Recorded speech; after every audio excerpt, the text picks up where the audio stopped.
ప్రియులారా, ఉదయకాలం వేళ యెహెజ్కేలు గ్రంథములో దేవుని మహిమపరచిన కెరూబులు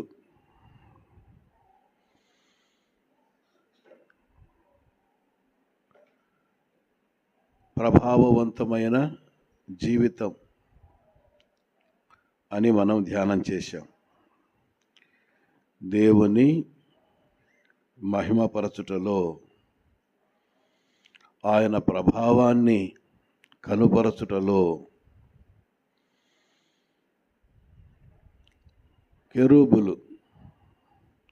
కెరూబుల యొక్క దేహం, ఆ 7 అవయవాలు ఎలా వినియోగించారో మనం కూడా దేవుడు మనకిచ్చిన దేహాన్ని దేవుని కొరకు వాడటం ద్వారా మనము దేవుని మహిమపరచగలము, ప్రభావవంతమైన జీవితాన్ని జీవించగలము అని ఉదయకాలం వేళ మనం ధ్యానం చేశాం. పాత నిబంధన మాంసాహారం అని చెప్పుకున్నాం కదా. బైబిల్ అంతా భోజనం అయితే పాత నిబంధన ఏంటి? Non vegetarian. క్రొత్త నిబంధన వెజిటేరియన్. ఉదయకాలం వేళ మనము మంచిగా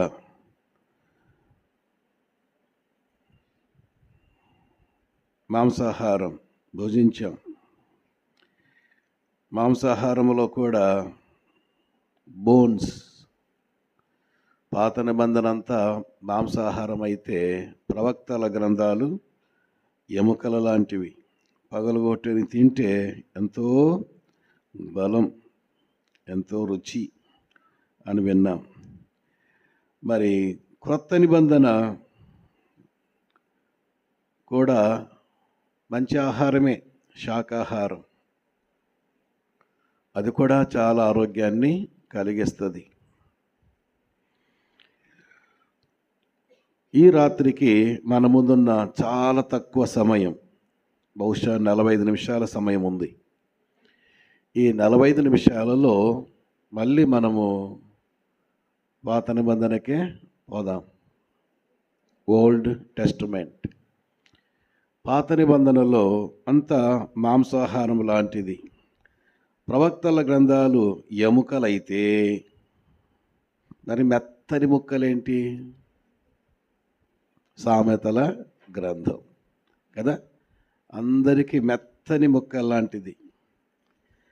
ఉదయకాలం వేళ ప్రభావవంతమైన జీవితాన్ని గురించి ధ్యానం చేశాం. ఇప్పుడు జ్ఞానవంతమైన జీవితం. ఎవరికైనా బాగా జ్ఞానం దొరకాలి అంటే ఏ గ్రంథం చదవాలి? సామెతల గ్రంథం. ఉదయము ప్రభావవంతమైన జీవితం అని మనం ధ్యానం చేశాం. ఇప్పుడు జ్ఞానవంతమైన జీవితం. సామెతల గ్రంథం 30వ అధ్యాయములో మానవులకు దేవుడు జ్ఞానాన్ని పంచిపెట్టడానికి, జ్ఞానవంతమైన జీవితాన్ని జీవించటానికి 4 చిన్న జీవులను పరిచయం చేశాడు. చూడండి, 30వ అధ్యాయము 24వ వచనము. భూమి మీద చిన్నవి 4 కలవు, అయినను అవి మిక్కిలి జ్ఞానము కలవి. చీమలు బలములేని జీవులు, అయినను అవి వేసవిలో తమ ఆహారమును సిద్ధపరచుకొనును. చిన్న కుందేళ్ళు బలములేని జీవులు, అయినను అవి పేటు సందులలో నివాసములు కల్పించుకొనును. మిడుతలకు రాజు లేడు, అయినను అవన్నీ పంక్తులు తీరి సాగిపోవను. బల్లిని చేతితో నీవు పట్టుకొనగలవు, అయినను రాజుల గృహములలో అది వండును. జ్ఞానవంతమైన జీవితం మనం కలిగి ఉండడానికి 4 చిన్న జీవులు, 4 పాఠాలు. చెప్పండి, 4 చిన్న జీవులు, 4 పాఠాలు నేర్చుకుందాం. 1వ జీవి ఏంటండి? చీమ. రెండవ జీవి చిన్న కుందేలు, మూడవ జీవి మిడుత, నాలుగవ జీవి బల్లి. 4 జీవుల్లో 4 పాఠాలు నేర్చుకొని మనము కూడా జ్ఞానము కలిగిన జీవితాన్ని జీవిద్దాం. మొట్టమొదటిగా చీమల గురించి చూడండి. 25వ వచనము. చీమలు బలము లేని జీవులు, అయినను అవి వేసవిలో తమ ఆహారమును సిద్ధపరచుకుంటాయి. గనుక 1వదిగా చీమ అనగానే మనం నేర్చుకోవాల్సిన పాఠము పని చేయుట. చీమ ఎప్పటికైనా నిద్రపోతున్నట్టుగా గురక పెడుతున్నట్టుగా మీరు ఎప్పుడైనా చూసారా? చూస్తే ఫోటో తీయండి, జూములో ఫోటో తీయండి దగ్గరగా. దొరకరు మనకు. చిన్న చీమ వర్క్ మైండెడ్. కనుక జ్ఞానవంతమైన జీవితము అంటే పని కలిగిన జీవితం. ఎప్పుడు ఏదో ఒక పని పని పని పని. ఇక్కడ చీమ ఏం చేస్తుందో చూడండి. 24వ వచనంలో, భూమి మీద చిన్నవి 4 కలవు, అయినను మిక్కిలి జ్ఞానము గలవి. ఏమ్మా పాప బాబు, మిక్కిలి జ్ఞానము కలిగి ఉండడానికి చీమలాగా పని పని పని అని రాయండి. ఇక్కడ ఎవరైనా నిద్రపోతులు సోమరిపోతులు ఉంటే విద్యార్థులు వినండి, బాగా పని పెట్టుకోండి. ఎప్పుడు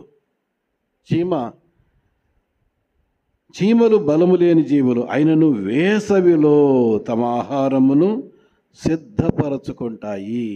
ఎంత సిద్ధపాటో చూడండి. అలా సిద్ధపడడానికి ఎండల కాలము అని కూడా లెక్క పెట్టదు, పని చేసుకుంటూ ఉంటుంది. ఎండలకు మనం ఎండ అని బయటికి పోము. ఇది ఎండల కాలమే. చాలా కావాల్సిందంతా కూర్చుకుంటుందంట. ఒక మాటలో చెప్పాలంటే వర్క్ మైండెడ్. కనుక మనము కూడా ఈ లోకములో జ్ఞానవంతమైన జీవితాన్ని కలిగి ఉండడానికి పని ఎలా చేయాలో చాలా విషయాలు ఉన్నాయి. కానీ ఒక 3 మాటలు చూడండి. సామెతల గ్రంథములో పని అనగానే ఎలా చేసుకోవాలి మనం, అది విద్య కావచ్చు, సంసారం కావచ్చు, ఉద్యోగం కావచ్చు, సేవ కావచ్చు. పని అనగానే ఎలా చేయాలి? సామెతల గ్రంథం 12వ అధ్యాయం చూడండి, 24వ వచనం. 12:24. శ్రద్ధగా పని చేయువారు ఏలుబడి చేయుదురు. కాబట్టి పని చేస్తే పని చేసేవాడు ఎప్పటికైనా ఒక ఏలికగా తయారవుతాడంట. అబ్బా, ఏ పని లేని వాడు పేలిక అవుతాడు, అక్కడికి రాడని అర్థం. కాబట్టి నీవు జీవితంలో ఎదిగి ఏలువాడు కావాలంటే దేవుడు నీకు ఇచ్చిన పని శ్రద్ధగా. ఈ మాట బాగా గుర్తుపెట్టుకోండి. శ్రద్ధగా పని చేయటానికి దేవా నాకు నేర్పించయ్యా. శ్రద్ధగా పనిచేసేవాడు ఏలిక మాత్రమే కాదు, శ్రద్ధగా పనిచేసేవాడు ఏమవుతాడో 10వ అధ్యాయం చూడండి. సామెతల గ్రంథం 10వ అధ్యాయము 4వ వచనం. 10:4. బద్ధకముగా పనిచేయవాడు దరిద్రుడగును, శ్రద్ధ గలవాడు ఏమవుతాడండి? ఐశ్వర్యవంతుడవుతాడో అన్ని విధాలుగా. నీవు ఇంకా దరిద్రంగా ఉన్నావు అంటే నీ పనిలో ఏమి లేదు, శ్రద్ధ లేదు. ఈ వేళకు నువ్వెంతో విద్యలో, ఉద్యోగములో, సంసారములో, సేవలో అన్నిటిలో ఐశ్వర్యవంతుడు కాలేదు అంటే ఎక్కడుంది సమస్య? పని చేతిలో ఉంది కానీ శ్రద్ధగా చేయడం లేదో. విద్యార్థులు చూడండి, పిల్లలు, మీరు విద్యలో ఐశ్వర్యవంతులు కావాలంటే శ్రద్ధగా చదవండి అంతే. అమెరికాలో తల్లి పిల్లోని హాస్టల్లో వదిలిందంట. వార్డెన్కి చెప్పిందంట, సార్ నా భర్త నన్ను వదిలేశాడు, ఈ పిల్లోని నేను పెంచలేను, మీరే పెంచుకోండి అంటే పిల్లవాడు హాస్టల్లో పెరుగుతున్నాడు. ఒకరోజు వార్డెన్ పిల్లలందరినీ వాషింగ్టన్ డీసీకి తీసుకెళ్ళి అక్కడున్న బిల్డింగులన్నీ చూపించారు. చివరిలో వైట్ హౌస్ చూపించాడు. అందరూ చూచి బయటకు వస్తున్నారు, పిల్లవాడు కూడా బయటకు వస్తున్నాడు. బయటకు వస్తూ వెనక్కి చూస్తున్నాడంట. వాడన్నాడు, ఏమ్రా వెనక్కి చూస్తూ ముందుకు నడుస్తున్నావు, నడువా అంటే, సార్ వెనక్కి ఎందుకు చూస్తున్నానంటే వైట్ హౌస్ ఎంత బాగుంది సార్, పెద్దగా అయినాక నేను ఆ వైట్ హౌస్లో పని చేయాలి సార్ అని నాకు ఆశ ఉంది సార్ అన్నాడంట. అప్పుడు వార్డెన్ అన్నాడంట, ఆశ ఉంటే సరిపోదురా, ఏముండాలి చెప్పండి, శ్రద్ధ. ఆ ఒక్క మాట గుండెలో వేసుకొని శ్రద్ధగా చదువుకున్నాడు, శ్రద్ధగా పోరాడాడు. 25 సంవత్సరాల తర్వాత అమెరికా వైట్ హౌస్లో కాలు పెట్టాడు, ఉద్యోగిగా కాదు, చెప్పండి, అమెరికా అధ్యక్షునిగా. ఒక అనాథ అమెరికాకు అధ్యక్షుడు కావడానికి ఏది కారణం అండి? అక్కడ శ్రద్ధ. ఆయనే బిల్ క్లింటన్. చూసారా? అనాథ బాబు అమెరికాకు అధ్యక్షుడయ్యాడండి. శ్రద్ధ. కాబట్టి దేవునికి ఇచ్చిన పని ఏదైనా సరే శ్రద్ధ అలవాటు చేసుకుందాం. అంతేకాదు, పని అనగానే ఇంకా ఎలా చేయాలి అని సొలొమోను రాజును అడిగితే, ప్రసంగి గ్రంథం 9వ అధ్యాయం చూడండి. ప్రసంగి గ్రంథం 9వ అధ్యాయం 10వ వచనం చూడండి. చేయుటకు నీ చేతికి వచ్చిన ఏ పని అయినను ఎలా చేయాలి? శక్తి లోపము లేకుండా. నీ శక్తి ఎంతనో, ఏమ్మా ఎంత నీ శక్తి? ఎంత స్పీడ్ పరిగెత్తగలవు? నీకు ఎలా తెలుస్తుంది? ఎంత స్పీడ్ పరిగెత్తగలవో నీకు ఎలా తెలుస్తుంది అంటే, కుక్క ఎంట పడితే తెలుస్తుంది. నీకు తెలియకుండానే నీ స్పీడు నీకు తెలుస్తుంది అన్నమాట. కాబట్టి వెనుక తరిమేవారు ఉంటే మన శక్తి బాగా బయటపడుతుంది. ఒకసారి మా ప్రొఫెసర్ తెల్లారి ఉదయం 6 గంటలకు నీ రికార్డు నా టేబుల్ మీద ఉండాలి, లేకపోతే 1 సంవత్సరం నీకు వేస్ట్ అయిపోతుంది అన్నాడు. బాబురే, నేను రికార్డే రాయలేదు. ఆ రోజు రాత్రి కూర్చున్నాను చూడండి, రాత్రి 6కు కూర్చున్నాను, ఉదయం 6 వరకు రాశానండి. నా జీవితంలో నాకు తెలియదు నేను 12 గంటలు కూర్చుంటానని, 12 గంటలు రాస్తానని, 86 పేజీలు రాస్తానని ఆ రోజు నాకు తెలిసింది. ఎప్పుడు? ప్రొఫెసర్ ఏం చేసినాడు? తరిమినాడు. తరిమినప్పుడు నాకు తెలిసింది. కాబట్టి నీ వెనుక ఒక తండ్రి, ఒక తల్లి, ఒక పాస్టర్, ఒక లీడర్, ఒక ఆఫీసర్ పని చేయి అని తరిమినాడు అనుకో, నువ్వు సంతోషపడాలా. నీ కెపాసిటీ బయటకు వస్తుంది. దేవా, శక్తి లోపము లేకుండా పని చేయడానికి నాకు సహాయం చేయి. 3వదిగా, పని అనగానే ఎలా చేయడము? సామెతల గ్రంథంలోనే చూడండి, మహాజ్ఞాని ప్రపంచానికి చెబుతున్నాడు, పని అనగానే ఇలా చేసుకోండి బాబు. సామెతల గ్రంథం 22వ అధ్యాయము 29 చూడండి, 22, 29. తన పనిలో నిపుణత గలవారిని చూచితివా? అల్పులైన వారి ఎదుట కాదు, వాడు రాజుల ఎదుటనే నిలుచును. పని అనగానే ఎలా చేయాలట? నిపుణత, నైపుణ్యంగా, స్కిల్ఫుల్గా. విద్యార్థి వింటున్నారా? బాబు మీరిద్దరు దూరం దూరం కూర్చోండి. ఇంకా దగ్గరికి, ఇంకెనికి అట్లా నాకెళ్ళి చూడు. ప్రసంగం అయిపోయే వరకు నాకెళ్ళి చూడాలి.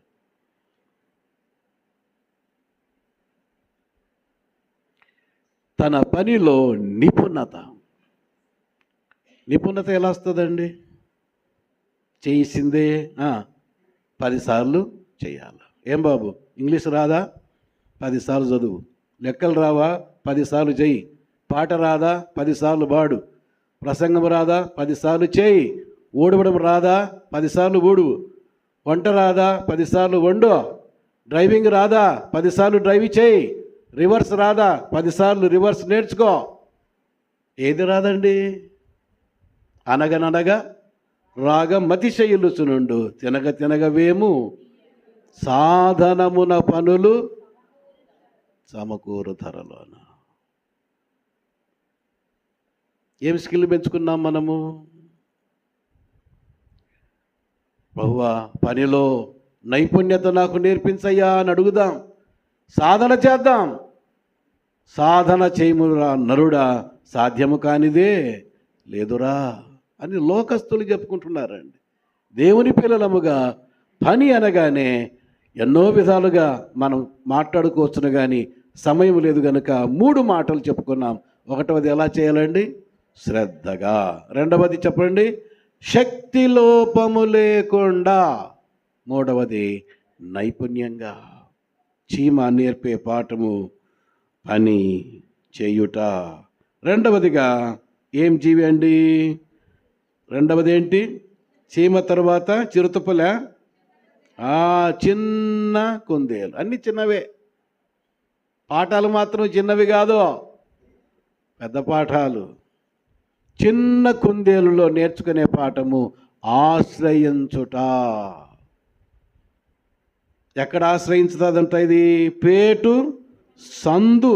ఎందుకు? ఈ చిన్న కుందేలంటే చాలా టేస్టీగా ఉంటుందట. అడవిలో జంతువులోకి వెళ్ళే అలా చాలా రుచికరమైన జంతువు ఏంటండి? చిన్న కుందేలు. అందుకోసం పులులు దాని వెంటే పడతాయి, సింహాలు దాని వెంటే పడతాయి, తోడేలు దాని వెంటే పడతాయి. ఏ జంతువు చూసినా కానీ దాని వెంటే పడుతుంది, తినేస్తుంది, పరిగెత్తలేదు ఇది.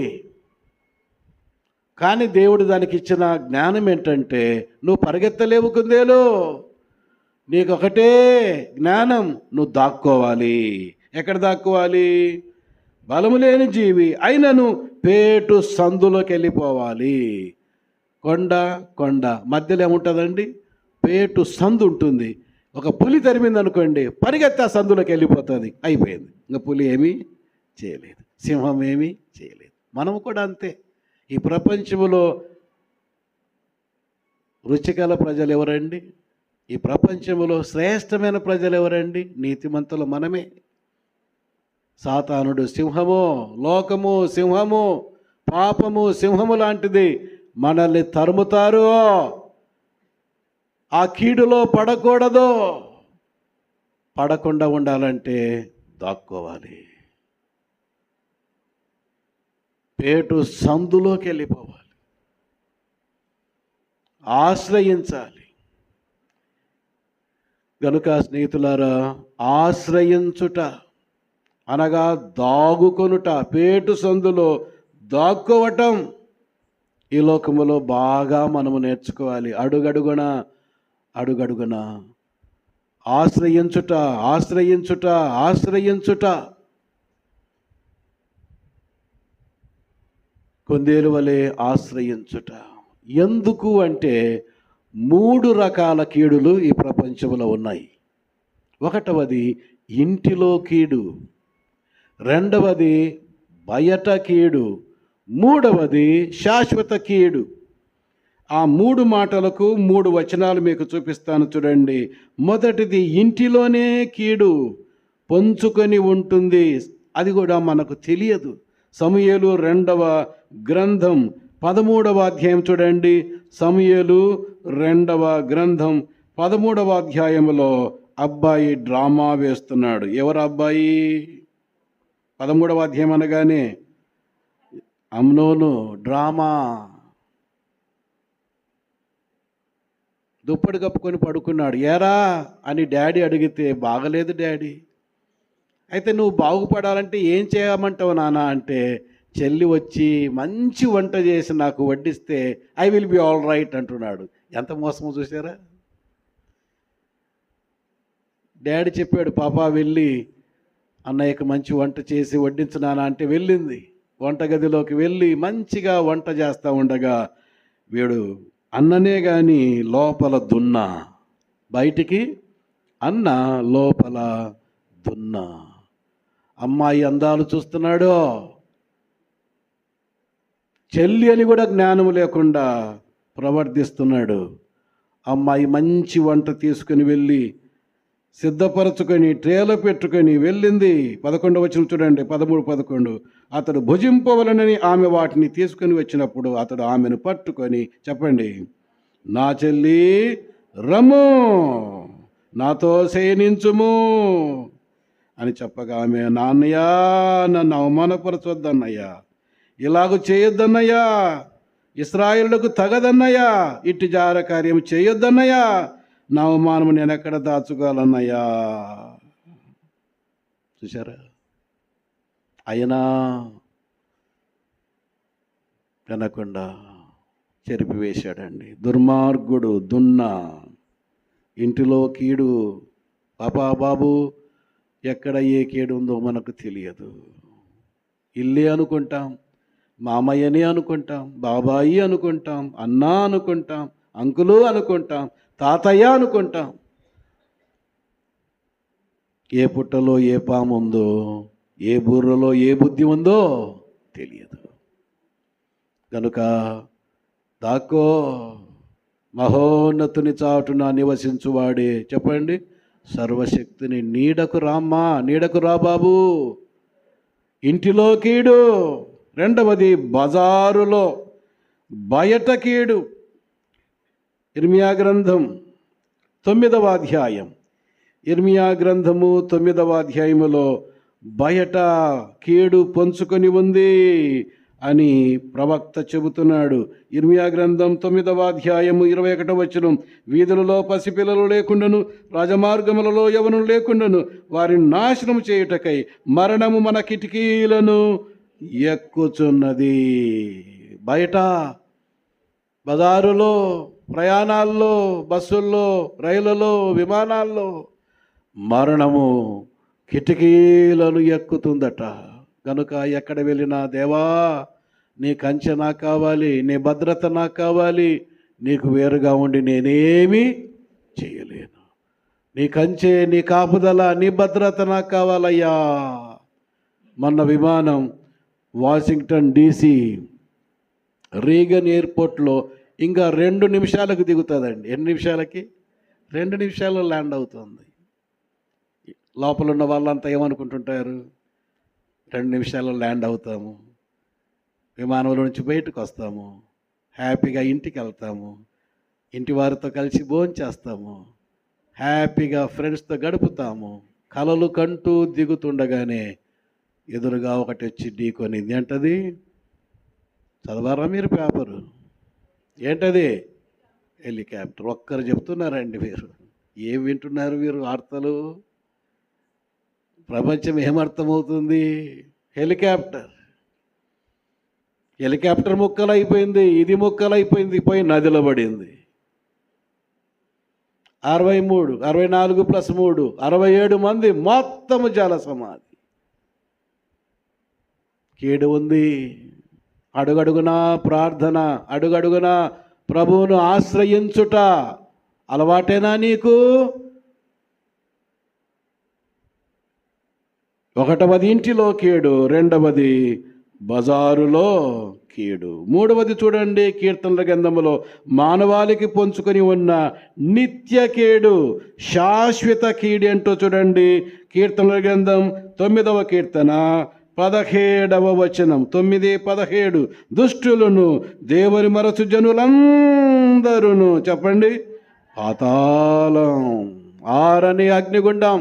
అయ్యా బాబు, ఈ మీటింగ్లో ఇంకెవరైనా దుష్టత్వములో ఉండి, పాపములోనే ఉండి, పాపములో పుట్టి, పాపములోనే పెరుగుతూ ఉంటే, పాపములోనే చనిపోయావా? పాతాళ గుండం, ఆరని అగ్నిగుండం. అయ్యలారా, అది నిత్యము కాలుతూ ఉండే గుండము. ఒక్కసారి అక్కడ పడ్డావా ఇక బయటకు వచ్చే పరిస్థితే లేదు. యుగ యుగములు. అమ్మా, అయ్యా బాబు, ఇంకా నీవు పాపములో, శాపములో ఉన్నట్లయితే, నరకాగ్నిగుండానికి వెళ్తున్నట్లయితే, ఆ శాశ్వత కీడు తప్పించుకోవడానికి ఈ రాత్రి రా, ఆశ్రయించు. యేసయ్యా, పాపినయ్యా, నీవు నాకు ఆశ్రయదుర్గమయ్యా. పాపము చేసింది నేను, పాతాళం వెళ్ళవలసింది నేను. అయితే నన్ను రక్షించడానికై కల్వరి శిలువలో వీపంతా కూడా దెబ్బలు తిన్నావు, నా కొరకై ముళ్ళ కిరీటాన్ని అనుభవించావు, చేతుల్లో మేకులు, కాళ్ళలో మేకులు, దేహమంతా దెబ్బలు తిన్నావయ్యా, గాయాలు అనుభవించావు, నా పక్షమున శిలువలో శిక్షనంతా అనుభవించి చనిపోయి సమాజబడి తిరిగి లేచావయ్యా, నా కొరకు రక్తమంతా కార్చావయ్యా. యేసయ్యా, తిరిగి లేచిన రక్షకుడా, మృత్యుంజయుడా, నా కొరకై పరమునకు వెళ్ళి స్థలములు సిద్ధపరుస్తున్నా, రాజభవనాలు సిద్ధపరుస్తున్నా ఓ యేసయ్యా, పాపినైన నన్ను చెప్పండి రక్షించుము, క్షమించుము, కరుణించుము అని రాత్రి యేసయ్య పాదాల మీద పడి నీ పాపాలు ఒప్పుకుంటే యేసయ్య నిన్ను క్షమిస్తాడు. ఆశ్రయిస్తావా? అడుగడుగునా ఆయన సహాయము కోరుకుంటావా? ప్రియులారా, ఒకటవదిగా చీమ వలె చెప్పండి పని చేసేది నేర్చుకోవాలి. కుందేలు వలె చెప్పండి అడుగడుగున ప్రార్థన, ప్రార్థన, ప్రార్థన. ప్రభువును ఆశ్రయించుట, ఆశ్రయించుట, ఆశ్రయించుట. ఈ ఆశ్రయించుటలో కూడా 3 ప్రార్థనలు గుర్తుపెట్టుకోండి. ఒకటవది వ్యక్తిగత ప్రార్థన. దావీదు వ్యక్తిగత ప్రార్థన. దానియేలు 6:10 వ్యక్తిగతంగా, ఒంటరిగా, దానియేలు వలె ఒంటరిగా. దానియేలు 6:10 మనం చదువుతాం. ఒంటరి ప్రార్థన బాగా అలవాటు చేసుకోవాలండి. టైం తీసుకోండి, పనులు పక్కన పడేసేయండి, తర్వాత చేసుకోవచ్చును. ముక్కున్నంతకాలం జలుబు ఉంటుంది, బతికున్నంతకాలము పనులు ఉంటాయి. అవునా కాదా? దానియేలు గ్రంథం 6వ అధ్యాయం 10వ వచనములో దానియేలులాగా ఒంటరి ప్రార్థన, వ్యక్తిగత ప్రార్థన, ఇట్టి శాసనము సంతకము చేయబడినని దానియేలు తెలుసుకునను. అతను తన ఇంటికి వెళ్ళి చెప్పండి యథాప్రకారముగా అనుదినము 3 మోకాలుని తన ఇంటి పై గదిగిడికి యెరూషలేము తట్టునకు తెరవబడి ఉండగా తన దేవునికి ప్రార్థన చేయుచు ఆయనను స్తుతించుచు వచ్చెను. వ్యక్తిగత ఒంటరి ప్రార్థన. అది నీకు ప్రొటెక్షన్.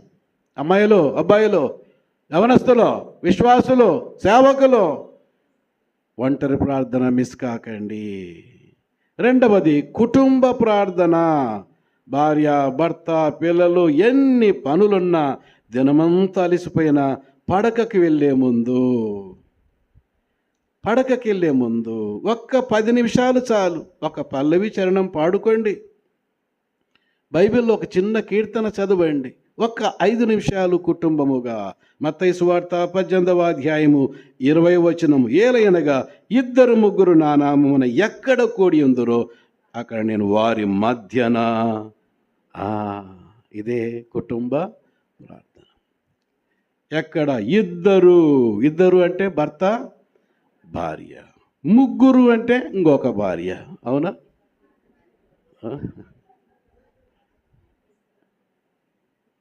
లేక ఇంకొక భర్తనా? ఇంకొక భార్య కాదు, ఇంకొక భర్త కాదు. ఎవరు? సంతానం. 2-3 నా నామమున, భార్య, భర్త, సంతానం నా నామమున కూడుకోండి, మోకరిల్లి ప్రార్థన చేయండి. The family that praise together చెప్పండి స్టేస్ టుగెదర్. కలిసి ప్రార్థించే కుటుంబము కలిసి జీవించే కుటుంబముగా ఉంటుంది. మూడవది సంఘ ప్రార్థన. సంఘ కూడిక, సంఘ ప్రార్థన కూడిక మిస్ కాకండి. దూరమైనా పర్వాలేదు, భారమైనా పర్వాలేదు, అలసిపోయినా పర్వాలేదు, అదే చెమటతో, అదే మాసిన బట్టలతో, అదే అలసటతో మందిరానికి వచ్చి సంఘముతో కలిసి. అపోస్తల కార్యములు 12వ అధ్యాయము 5వ వచనం, పేతురు చెరసాలలో ఉంచబడెను చెప్పండి. సంఘమైతే అతని కొరకు అత్యాసక్తితో దేవునికి ప్రార్థన చేయగా పేతురుకు విడుదల కలిగిందండి. సంఘ ప్రార్థన మిస్ కాకండి.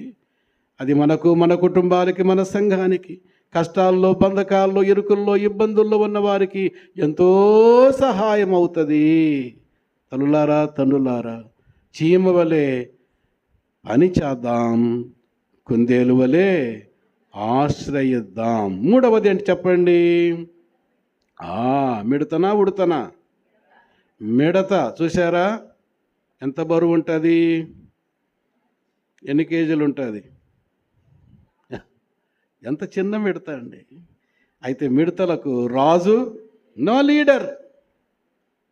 మన దేశంలో మిడతలు అక్కడక్కడ కనబడతాయి. ఐగుప్తు ఆ ప్రాంతంలో మేఘములాగా దండు దండు ఆకాశంలో వెళ్తూ ఎక్కడ పచ్చిక ఉంటే అక్కడ దిగి ఆ మేసి వెళ్ళిపోతాయి. కొన్ని క్షణాలకే, కొన్ని నిమిషాలకే ఆ పొలమంతా బీడిపోతుంది అన్నమాట. అలాంటి మిడతల దండు. ఆ మిడతలకు రాజు లేడో. అయినా ఎట్లా వెళ్తాయంట అవి? పంక్తులు తీరి సాగిపోవును. చూడండి సామెతల గ్రంథం 30వ అధ్యాయం. మిడతలకు రాజు లేడు, ఆయనను అవన్నీ పంక్తులు తీరి. పంక్తులు అనగా క్రమశిక్షణ.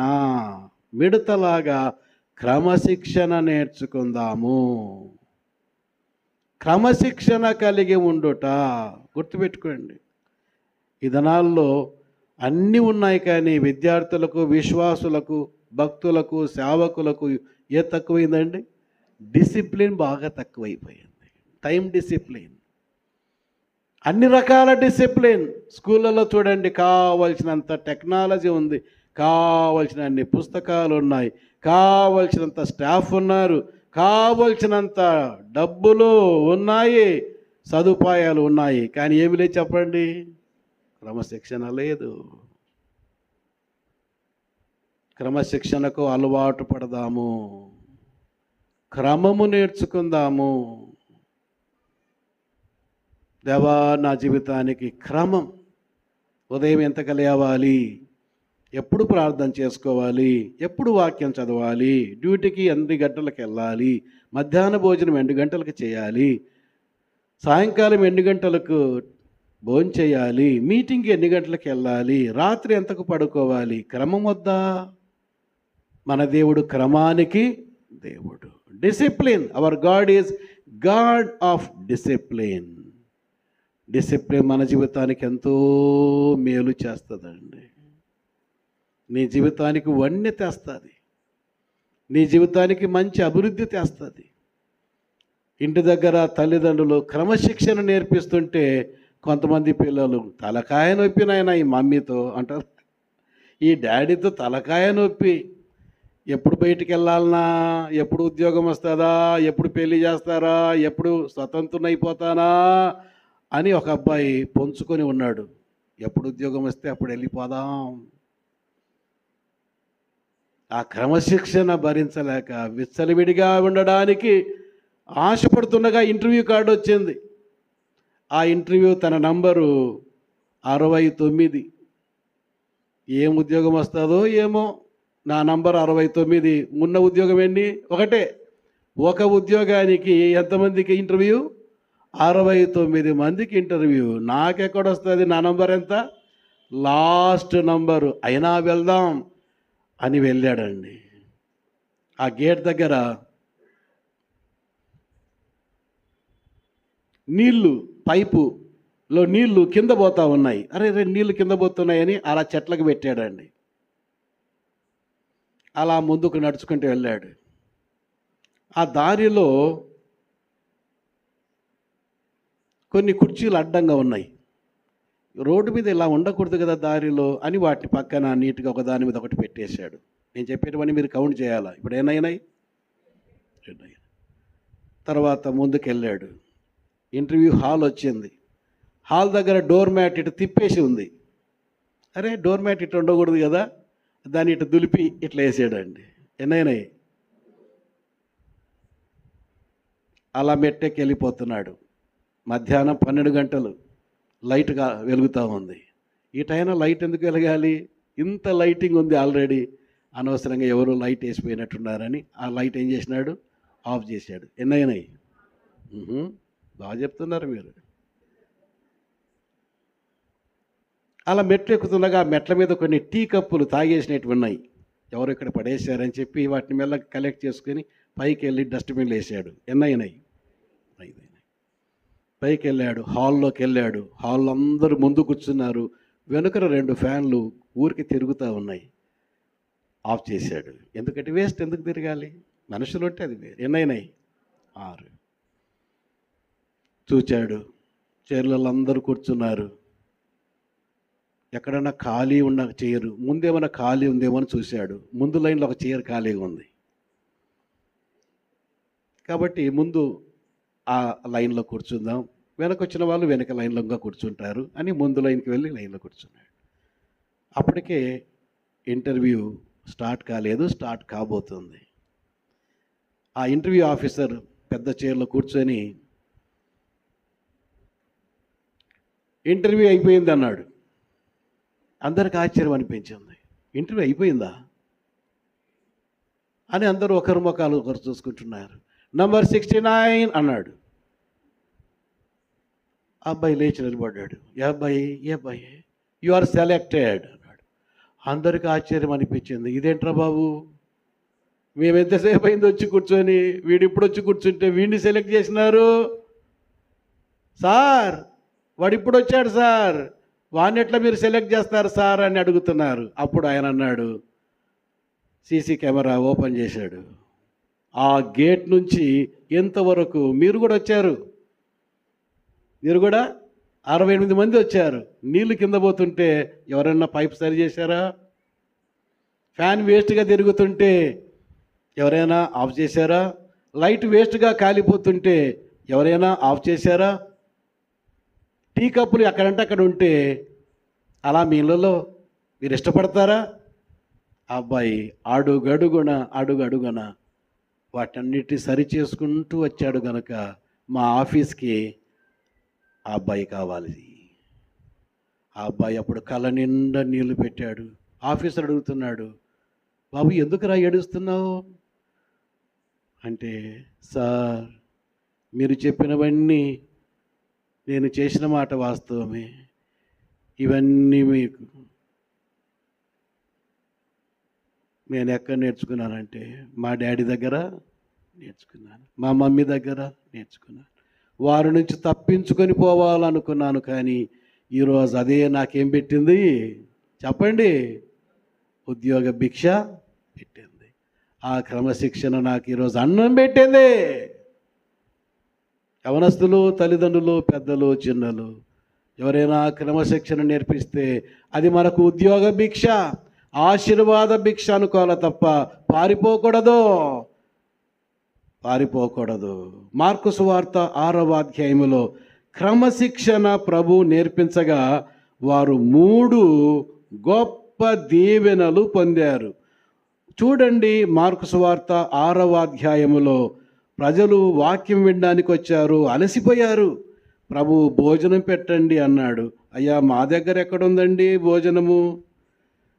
అప్పుడు ఒక శిష్యుడు అన్నాడు, అయ్యా ఒక అబ్బాయి దగ్గర 5 రొట్టెలు 2 చేపలు ఉన్నాయ్యా అనగానే ప్రభు తెమ్మన్నాడు, తెచ్చారు. ఇక వారి మధ్య దేవుడు అద్భుతం చేయబోతున్నాడు. ఆ అద్భుతము చేయడానికి ముందుగా ఏం చెప్పాడు? 39వ వచనంలో 6:39 మార్కు 6:39లో చెప్పండి ఏం చెప్పాడు యేసయ్యా?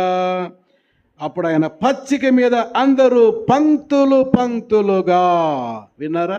ఎలా కూర్చోవాలి అనగా క్రమంగా కూర్చోండి బాబు, అనగా క్రమశిక్షణ నేర్చుకోండి బాబు అని చెప్పగానే అందరూ పంక్తులుగా కూర్చున్నారు అని 40వ వచనంలో రాయబడింది.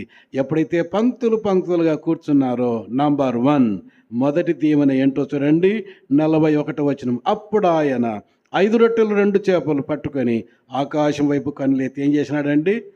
ఆశీర్వదించాను. క్రమశిక్షణలో మొదటి దీవెన దైవాశీర్వాదం. ఇక అందరికి వడ్డించగా ప్రజలు ఎట్లా తిన్నారు? 42వ వచనం, వారందరూ తిని తృప్తి పొంది. 1వదిగా దైవాశీర్వాదం, 2వదిగా తృప్తి.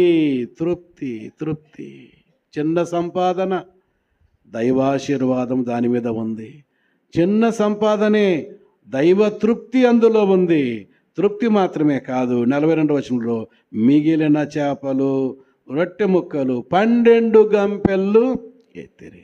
ఆశీర్వాదము, సమృద్ధి, సంతృప్తి. 3వది ఏంటండి? మిగులు, సర్ప్లస్.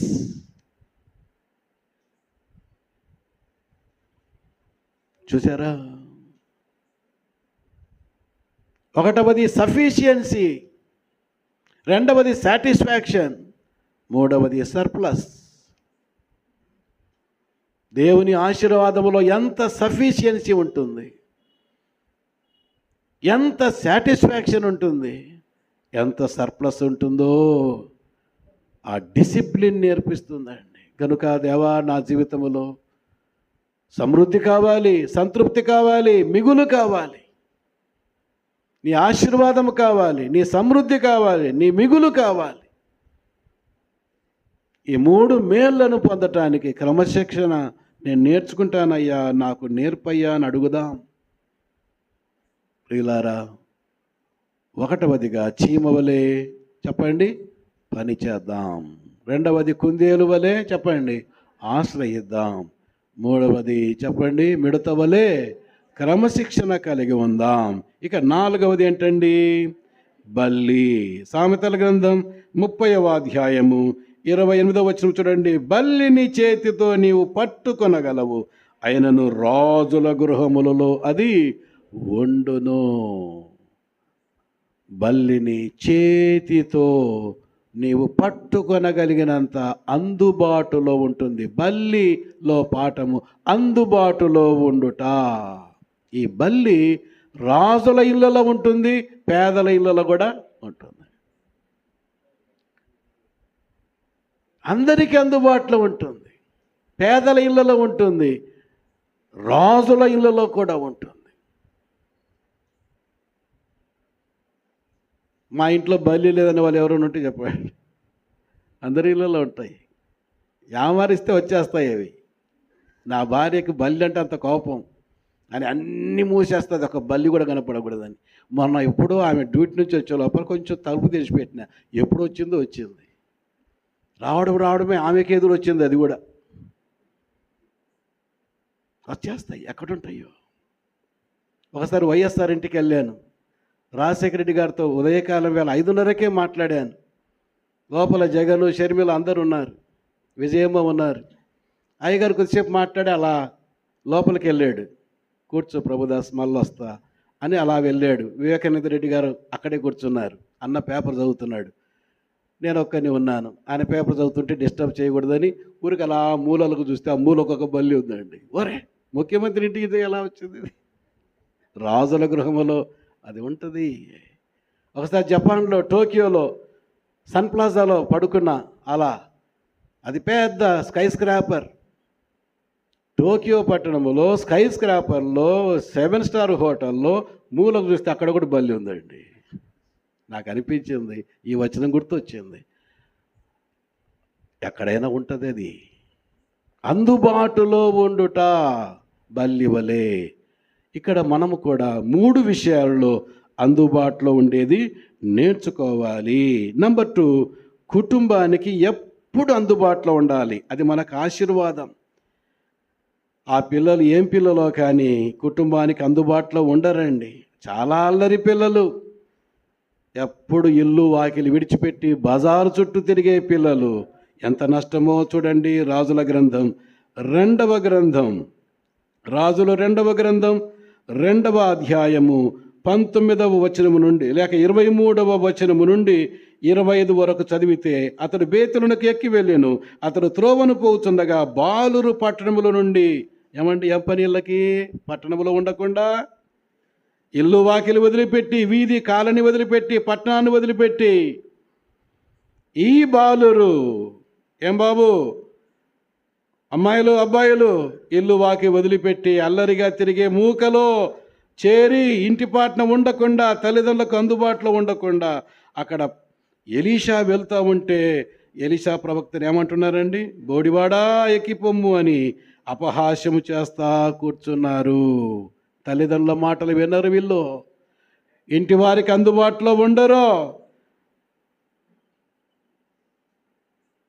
ప్రవక్తకు కోపం వచ్చింది. అతడు వెనుకకు తిరిగి వారిని చూచి యెహోవా నామమును బట్టి వారిని శపించెను.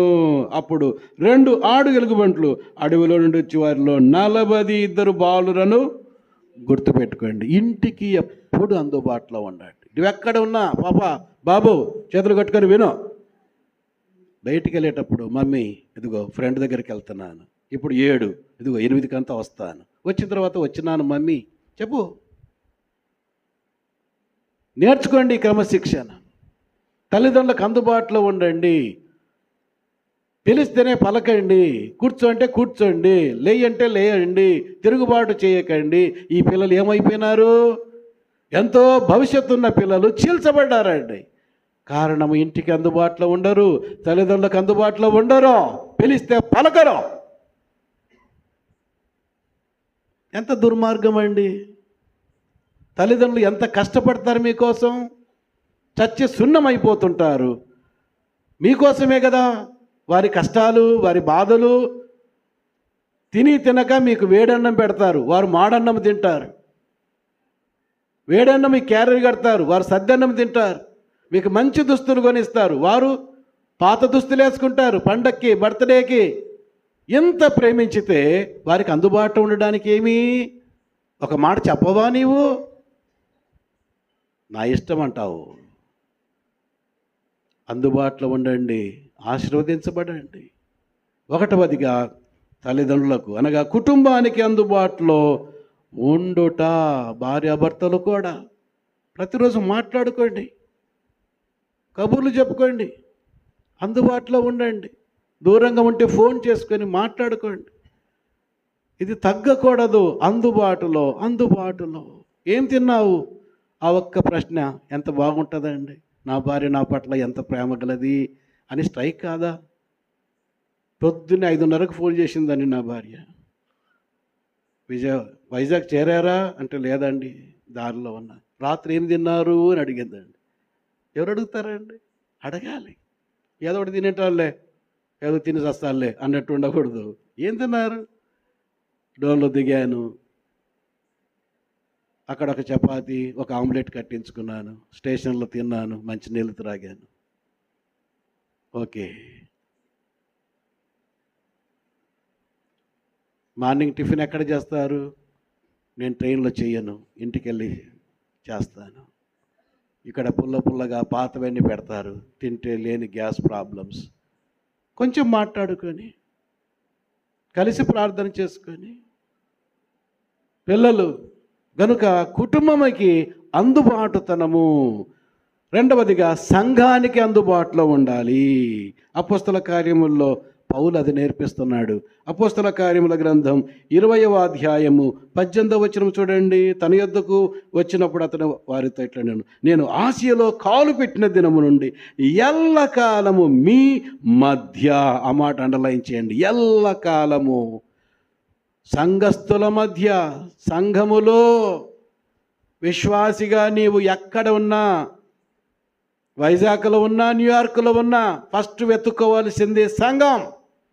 నువ్వు ఎంత పెద్ద ఉద్యోగం చేసినా ఆ ఊరికి వెళ్ళగానే అక్కడ సంఘం, సంఘముతో సహవాసం, సంఘానికి అందుబాటులో ఉండటం. నువ్వు ఎక్కడ వెళ్ళినా నీవు సంఘానికి చెప్పి వెళ్ళాలి. నేను ఇక్కడికి వచ్చాను వైజాగ్కి, మా సంఘానికి అంత తెలుసు, నేను ఈ రాత్రి వైజాగ్లో ఉంటాను, రేపు రాత్రి కూడా వైజాగ్లో ఉంటాను, ఆదివారం కర్నూలులో ఉంటాను, స్థానిక సంఘములో ఉంటాను, నా సంగతి వారికి తెలుసు. ఆదివారం మధ్యరాత్రి విమానం ఎక్కుతాను, అమెరికాకు వెళ్తాను, ఏప్రిల్ 28 మళ్ళీ నేను కర్నూలుకు వస్తాను. నా సంగతి నా సంఘానికి తెలియాలి. ఎందుకు తెలియాలి? నా కోసం ప్రార్థన చేస్తారు. నువ్వు కూడా ఒక ఇంటర్వ్యూకి వెళ్తున్నావు, నీ సంఘానికి తెలియాలి, వారు నీ కోసం ప్రార్థన చేస్తారు.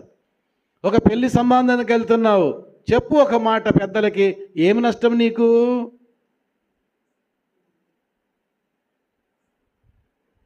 సంఘానికి అందుబాటులో ఉండు, దేవుని మందిరానికి అందుబాటులో ఉండు. అన్నమ్మ 84 సంవత్సరాల వృద్ధురాలు, విధవరాలు, దేవాలయము విడువక. దావీదు మహారాజు, చిరకాలము నేను యెహోవా మందిరములో నా నివాసము. అంత పెద్దోళ్ళు మందిరముతో ఎంత అటాచ్మెంట్ అండి. సంఘానికి అందుబాటులో ఉన్నావా? నీ సంగతులు సంఘానికి తెలుసునా, సంఘ కాపర్లకు తెలుసునా? విచారం ఏంటంటే బరి తెగిస్తున్నారు పిల్లలు కూడా. ఒక అమ్మాయి బొంబాయిలో దిగింది, తెల్లవారుజామున 5:30కి తన రూమ్కి వెళ్ళాలి. ఎలా వెళ్ళాలి? తెల్లవారుజామున ఒక అబ్బాయి వచ్చి నేను డ్రాప్ చేస్తానన్నాడట మోటార్ బైక్ మీద.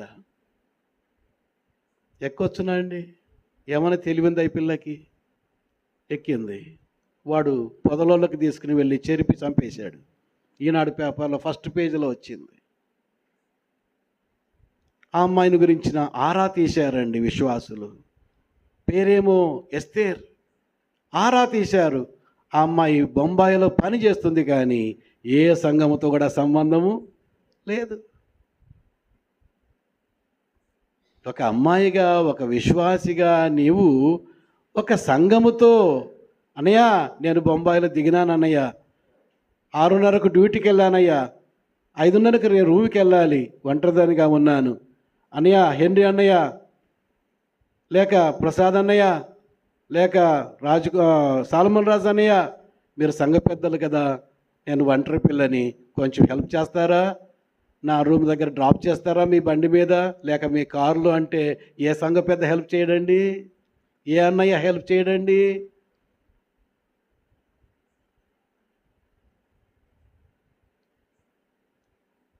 డబ్బులు ఉన్నాయి, కార్లో తిరుగుతా, ఆటోలో తిరుగుతా, బండి మీద తిరుగుతా, నన్నెవరు అనుకుంటావా? సంఘముతో అటాచ్మెంట్ ఎప్పటికైనా మంచిది. అక్కడున్న చిన్న గ్రామం కానీ పెద్ద సిటీ కానీ సంఘముతో అటాచ్మెంట్, అందుబాటులో ఉండటము నీకెప్పుడైనా మంచిది. మూడవదిగా సాక్షాత్తు దేవునికి మనం అందుబాటులో ఉండాలండి. యెషయా గ్రంథం 6వ అధ్యాయములో ప్రభువు కేక వేస్తున్నాడు, నా నిమిత్తమై ఎవరు వెళ్తారు? నేనెవరిని పంపించాలి? నాకు మనుషులు కావాలి. అందుబాటులో ఉండేది ఎవరో వస్తారా?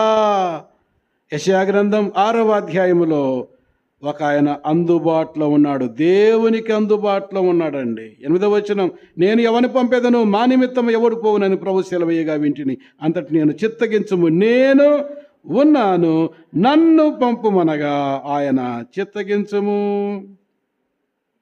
నేనున్నాను, నన్ను పంపుమనగా ఆయన నీవు పోయి.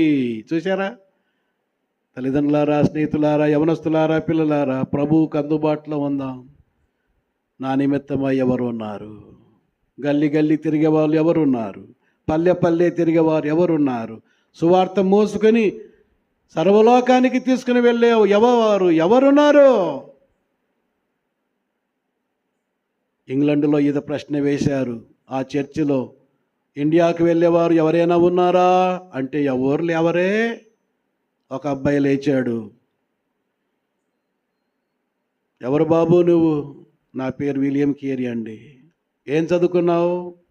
పెద్దగా ఏం చదువుకోలేదు సార్. ఏం పని చేస్తావు? చెప్పులు కుట్టుకుంటాను సార్. కూర్చో కూర్చో అన్నారు. మళ్ళీ పిలిచారు, ఇండియాకి ఎవరు వెళ్తారో?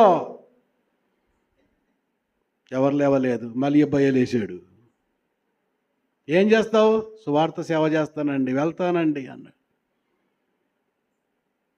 కూర్చో. మళ్ళీ చెప్పారు, ఎవరు వెళ్తారు? మీరు నన్ను పంపించరా? నేను వెళ్తాను. మీరు పంపించకపోయినా నా ప్రభు వెళ్ళమంటున్నాడు. యేసయ్యా నాకు ప్రోత్సాహం ఎవరు లేరు, నీవేమో వెళ్ళమంటున్నావు, ఇదిగో నీకు అప్పగించుకుంటున్నానని ఏ సహాయం లేకుండానే కాలు పెట్టాడు కలకత్తాలో. దేవుని సేవలు ఎంతగా వాడబడ్డాడు. ప్రభువా నేనున్నాను, నన్ను వాడుకో. ఎవరి సపోర్ట్ లేకపోయినా తర్వాత గుర్తించారు, విలియం కేరీ ఇండియాలో బ్రహ్మాండమైన సేవ చేస్తున్నాడు అనే వార్త తెలిసినప్పుడు అదే సంఘం ముందుకొచ్చి కమెంట్ చేసి సహాయాన్ని పంపించింది. కళ్ళు ముయ్యండి, తలలు వంచండి, ప్రార్థన చేద్దాం. స్నేహితులారా, గంట లోపల చిన్న జీవులు పెద్ద పాఠాలు, 4 చిన్న జీవులు 4 పాఠాలు విన్నాము. మరి స్పందన ఏంటి? జ్ఞానవంతమైన జీవితం కావాలా నీకు? యేసయ్యా, చీమలాగా పనిచేస్తానయ్యా, కుందేలులాగా మాటి మాటికి నిన్నే ఆశ్రయిస్తానయ్యా, మిడతలాగా క్రమశిక్షణగా బ్రతుకుతానయ్యా, బలిలాగా నీకెప్పుడు అందుబాటులో ఉంటానయ్యా, నీ జ్ఞానము నాకు దయచేసి నన్ను వాడుకో యేసయ్యా అని ప్రభువుకు సమర్పించుకుందామా?